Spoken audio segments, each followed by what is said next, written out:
And welcome back to the ring we go, where the first semi-finalist in the Rain FM Contender boxing series was decided on Wednesday night when Jamaica's Sakima Mr. Smooth Mullings defeated Canada's Lerone Jet White. Karen Madden was at the Chinese Benevolent Association's auditorium and filed this report. Anticipation was at fever pitch even before the first punch was thrown, and the fight lived up to the billing from the opening bell. Both boxers exchanged a flurry of punches which had the record number of fans inside the CBA on their feet. When the end of the first round came, Mullings was ahead, but only just. Fans would not get a chance to catch their breaths though, because Mullings and White picked up where they left off with some ferocious blows.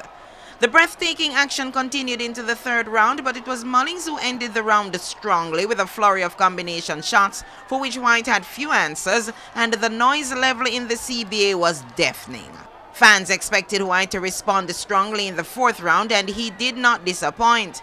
With his body showing nowhere from the beating he took in the third round, the Canadian tagged Mullings with strong punches, and the fans started begging for a knockout. But both withstood what the other dished out and came out for the fifth round with renewed purpose. With both boxers going for the knockout punch, the final round displayed the classic sweet science of boxing.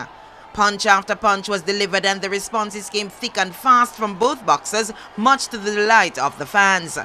In the end, Mullings was on the better side of the split decision in what was a close fight.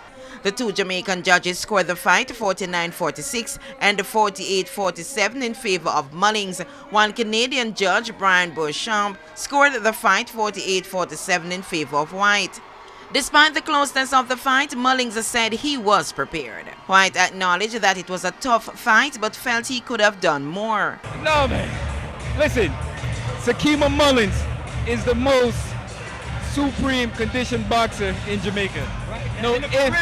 No ifs, ands, or buts about it. You know, there's always a lot of talk about looking at the legs of Sakima Mullings that I'm gonna get tired in the fight. But at the end of the fight, in the fifth round, I was on my toes, dancing, moving in and out. To tell you the truth, I did good, but I had more. I was just trying to box and clip with some clip shots, but I should have made it a rougher, tougher fight, you know, and bring them to the deep waters. But I was trying to look clean and box with him a little bit, you know, but I should have took it to him. Mullings also reacted to the Canadian judge's scoring of the fight. I think judging is subjective, and of course, you know, him being from his countrymen, he's gonna see things in his favor. There's a lot of give and take in the fight, but I think that I did enough to win and be convincing on all the rounds. With only 3 Jamaican boxers advancing to the quarterfinals, the Canada's 5 Canadians Dave LeBlanc and Phil Rose will contest the second quarterfinal next Wednesday, with LeBlanc to represent Team Jamaica. Karen Madden, TVJ Sports.